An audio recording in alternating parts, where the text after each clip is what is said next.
sini saya akan menjelaskan pengertian dari kawasan lindung serta tujuan dari kawasan lindung dan kawasan-kawasan apa saja yang masuk ke dalam kategori kawasan lindung. Yang pertama yaitu pengertian kawasan lindung. Kawasan lindung adalah kawasan yang ditetapkan dengan fungsi umum untuk melindungi kelestarian lingkungan hidup seperti sumber daya alam, sumber daya buatan, dan nilai-nilai sejarah. Selanjutnya yaitu tujuan dari kawasan lindung itu sendiri. Kawasan lindung ini berfungsi untuk mencegah timbulnya kerusakan fungsi pada lingkungan hidup. Kemudian, saya akan menjelaskan kawasan-kawasan apa saja yang masuk ke dalam kategori kawasan lindung. Menurut Kepres 32 tahun 1990, kawasan-kawasan yang masuk ke dalam kawasan lindung itu ada kawasan hutan lindung, kawasan bergabut, kawasan resapan air, sempadan pantai, sempadan sungai, kawasan sekitar danau atau waduk, kawasan sekitar mata air, kawasan suaka alam atau biasa itu hutan wisata, kemudian kawasan suaka alam laut, kawasan pantai berhutan bakau, taman nasional, taman hutan raya, taman wisata alam, kawasan cagar budaya dan ilmu pengetahuan, serta kawasan rawan bencana. Selanjutnya, menurut PP 26 tahun 2008, ada ruang terbuka hijau, ada kawasan tanah longsor, ada kawasan gelombang pasang, ada kawasan rawan banjir, ada kawasan cagar geologi, ada kawasan rawan bencana alam, dan kawasan yang memberikan perlindungan terhadap air tanah.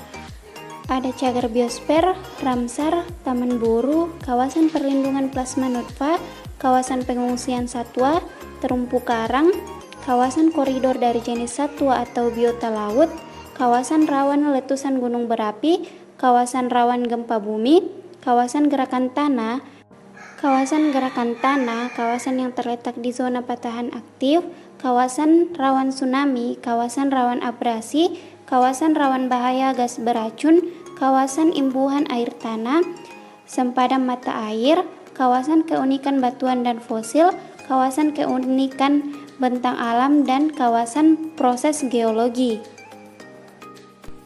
Nah, selanjutnya kita melangkah kepada kawasan apa saja yang termasuk ke dalam kawasan yang dilindungi.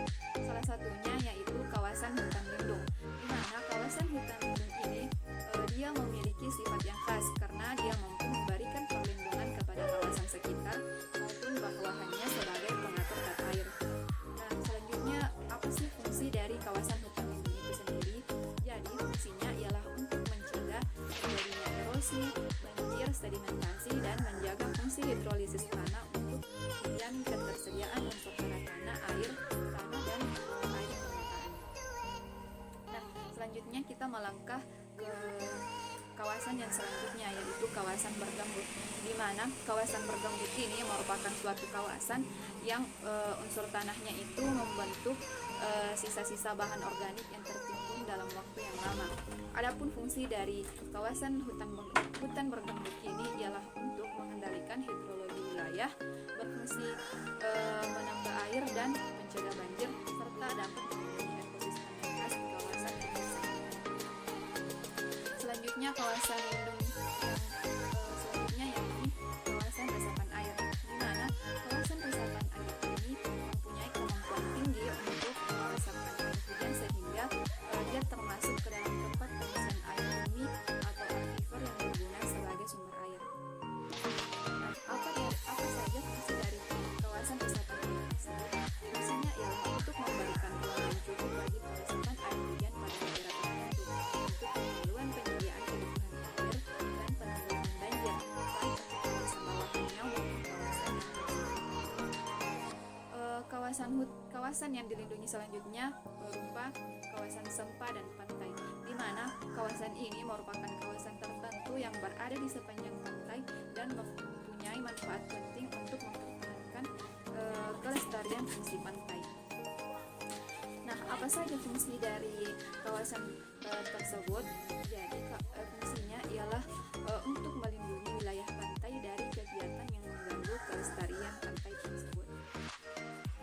Selanjutnya kita melangkah kepada kawasan yang selanjutnya yakni seta dan sungai.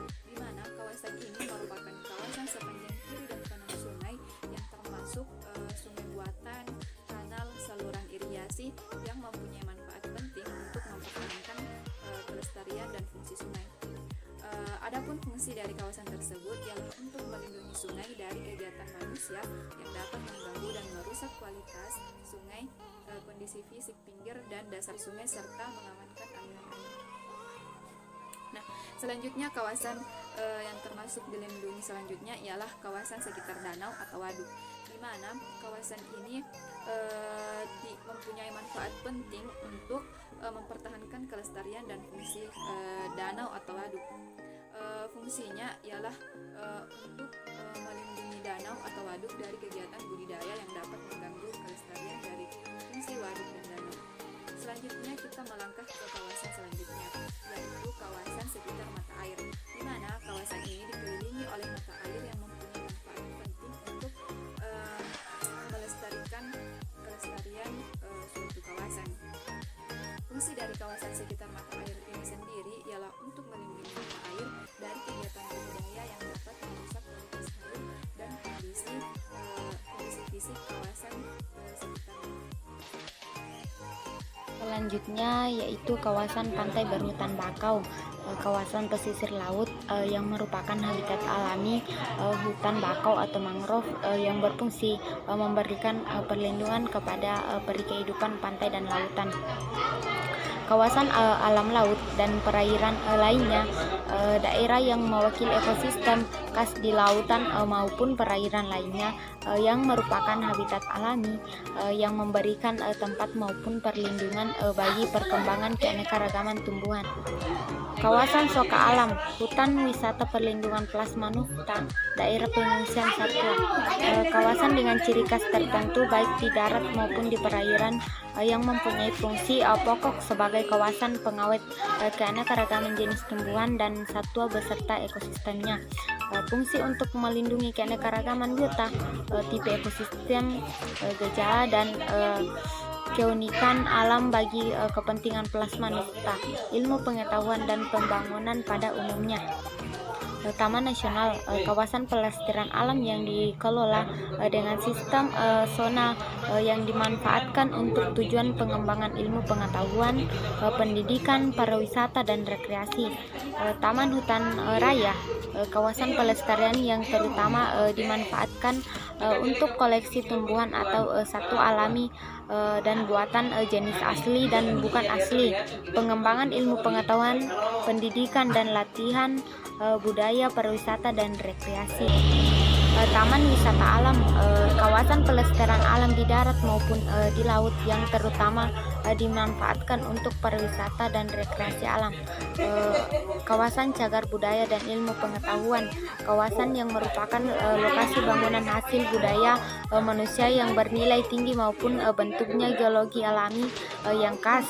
Kawasan rawan bencana, kawasan yang sering atau berpotensi tinggi alami bencana alam.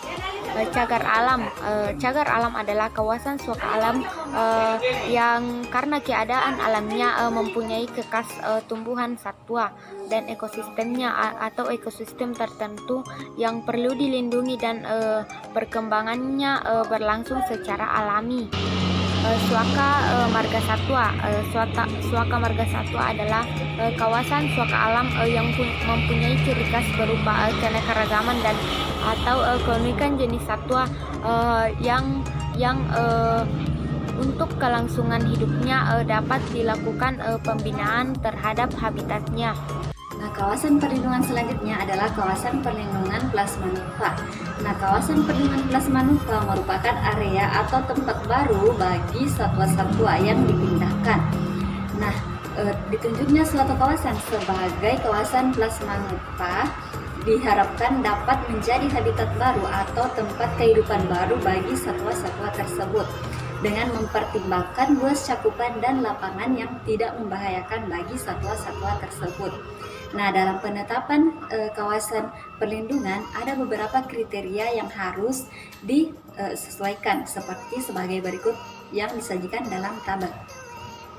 Nah, dalam tabel ini kita dapat melihat kriteria penetapan kawasan lindung, di mana yang pertama adalah kawasan hutan lindung, di mana menurut keputusan Presiden 32 tahun 1990 tentang pengelolaan kawasan lindung menyatakan bahwa kawasan hutan dengan faktor-faktor lereng lapangan jenis tanah curah hujan yang melebihi nilai skor 175.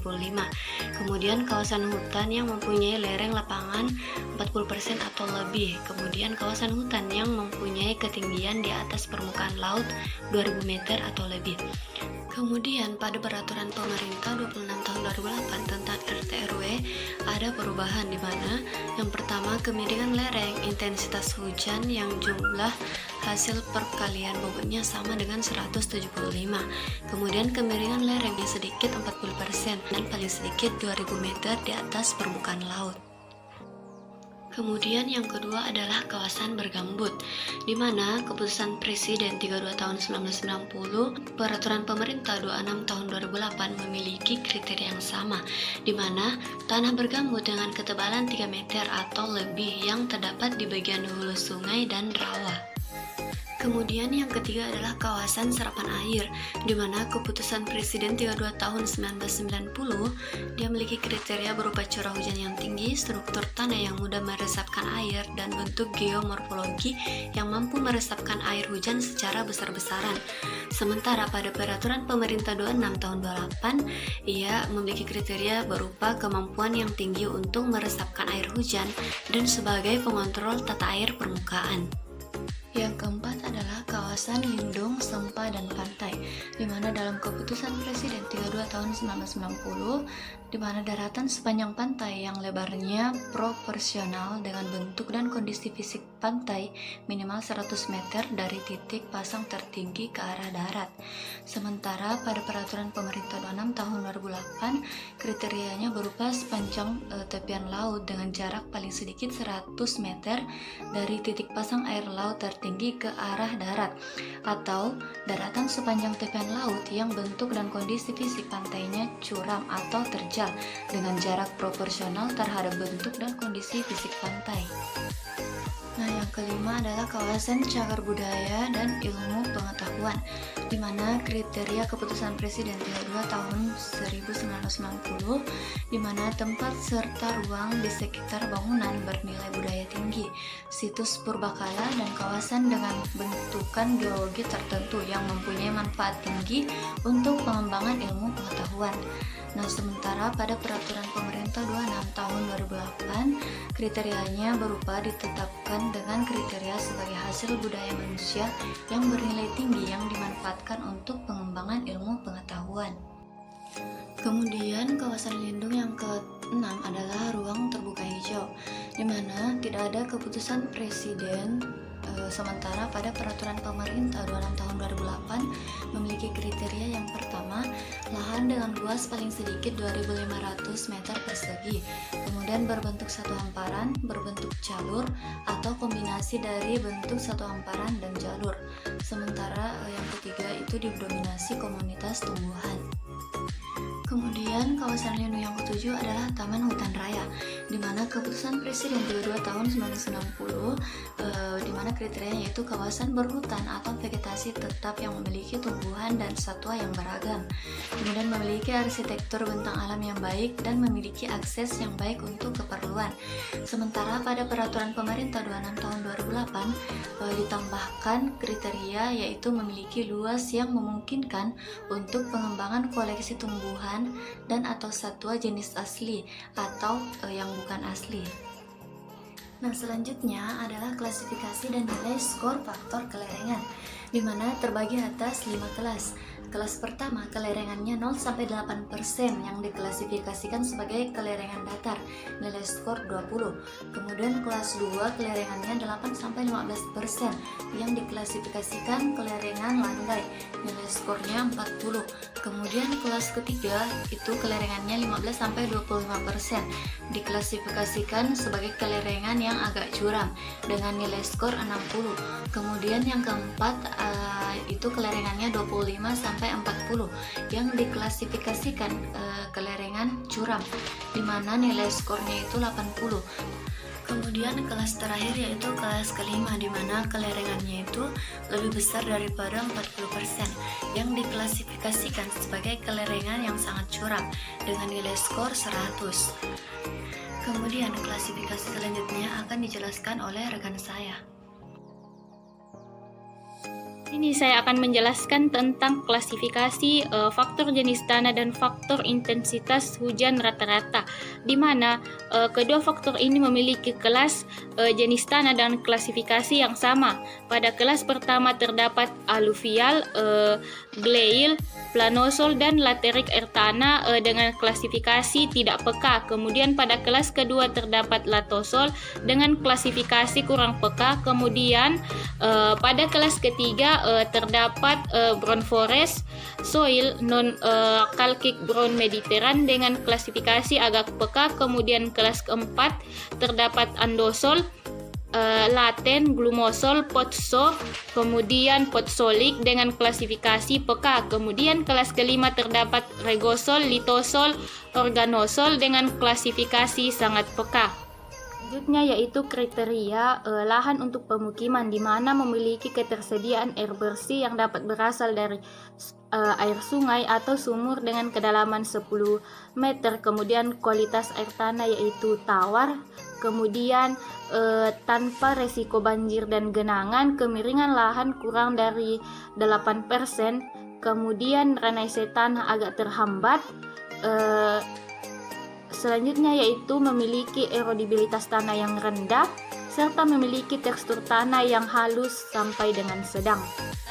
Ada beberapa kriteria untuk lahan pertanian, di mana memiliki kedalaman yang efektif, tekstur tanah yang bagus, porositasnya, kemudian presentasi bebatuan, kesuburan tanah, tingkat keasaman yang sesuai, tingkat keracunan tanah, kemiringan lahan, kemudian erodibilitas tanah.